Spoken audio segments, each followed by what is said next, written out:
ہمارے بعض وہ ملنگ بابے جو ہوتے ہیں وہ کہتے ہیں جی نماز پڑھنے کا حکم نہیں دیا گیا، نماز قائم کرنے کا حکم دیا گیا ہے، ہم نے دل کی قائم کی ہوئی ہے۔ یہ ان کی خود ساختہ توجیہ ہے۔ نماز قائم کرنے کا حکم اہل ایمان کو دیا گیا حضور کی وساطت سے، اور حضور علیہ السلام کو حکم دیا گیا کہ نماز قائم کریں، تو آقا کریم علیہ السلام سے بہتر اس کا مفہوم کون سمجھ سکتا ہے؟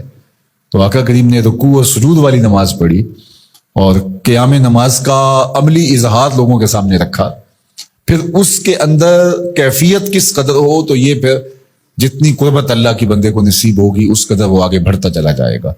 تو یہ باطل توجیہات یہ جاہل لوگوں کی، جس کے بدن سے بدبو کے ببوکے پھوٹ رہے ہوں اور جس کے جسم میں جوئیں پڑی ہوں اور جس نے 6 سال سے غسل نہ کیا ہو، وہ اس اعتماد سے کہہ رہا ہوتا ہے ہم نے قائم کی ہوئی ہے، ہم نے دل کی قائم کی ہوئی ہے۔ اللہ اکبر۔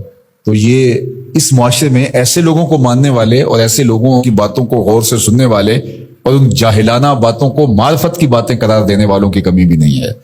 تو اللہ تعالیٰ جل شانہ سے ہدایت مانگنی چاہیے کہ اللہ ہمیں ہدایت کا نور نصیب فرمائے۔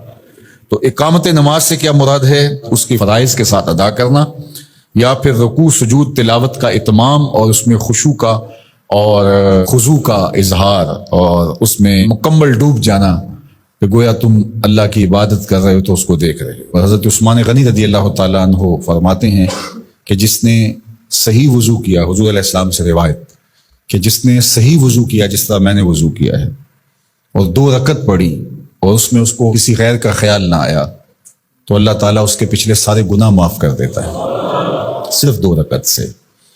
لیکن اگر ساری نماز ہی خیالوں سے بھری پڑی رہی اور تصورات کہیں اور بھٹکتے رہے اور انسان کھڑا نماز میں ہے لیکن بہکتا کہیں اور رہا تو پھر وہ نماز کی صحیح اقامت نہیں ہوگی۔ تو اقامت صلاۃ سے مراد جو ہے وہ یا تو اس کو فرائض و واجبات کے ساتھ ادا کرنا، اور دوسرا مفہوم کے خشوع کے ساتھ پورے اراکین کا اعتدال اور اتمام، تو دونوں اس کے مفہوم بیان فرمائے گئے ہیں۔ تو ظاہر ہے کہ ابتدا کے اندر تو کوشش ہوگی کہ فرائض واجبات پورے ہو جائیں، تو وہ خشوع اگر نہیں بھی حاصل ہو پایا تو پھر بھی کوشش جاری رکھنی چاہیے، نہ یہ کہ اب وہ تو کیفیت ہی نہیں نصیب ہو رہی تو میرا نماز پڑھنے کا کیا فائدہ۔ حضرت محدث کچوچوی علیہ رحمہ سے کسی مرید نے کہا حضرت نماز پڑھتا ہوں لیکن لطف نہیں آتا، مزہ نہیں آتا، تو آپ نے اسے سوالیہ انداز میں پوچھا کہ اس کے باوجود بھی پڑھتے ہو؟ اس نے کہا جی وہ تو فرض ہے، پڑھتا تو ہوں۔ تو آپ جھومنے لگے، فرمایا واہ واہ، تمہیں مزہ نہیں آتا پھر بھی پڑھتے ہو، اس کا مطلب ہے تم مزے کے لیے نہیں اللہ کے لیے پڑھ رہے ہو۔ تو اگر لطف آ جائے، وہ کیفیت، وہ حظ، وہ تو بہت بڑی بات ہے، لیکن اگر نہیں بھی ہے تو اس کا فریضہ تو ہے اس کی طرف سے جو عائد ہوتا ہے، تو وہ شکل بنا کے تو کھڑے ہوں، وہ صورت بنا کے تو کھڑے ہوں، تو کسی دن وہ کیفیت بھی پیدا ہو جائے گی۔ خورش دے بدر را جو کب کو حمام کہ یک روز افتد ہمائے بدام۔ سعدی شیرازی فرماتے ہیں کہ دانے ڈالتا رہے، چوگا ڈالتا رہے، کبھی کبوتر آئے گا، کبھی کوا آئے گا، کبھی کوئی اور فاختہ آ جائے گی، لیکن کسی دن وہ بھی آ جائے گا جس کے لیے تم یہ سب کچھ کر رہے ہو۔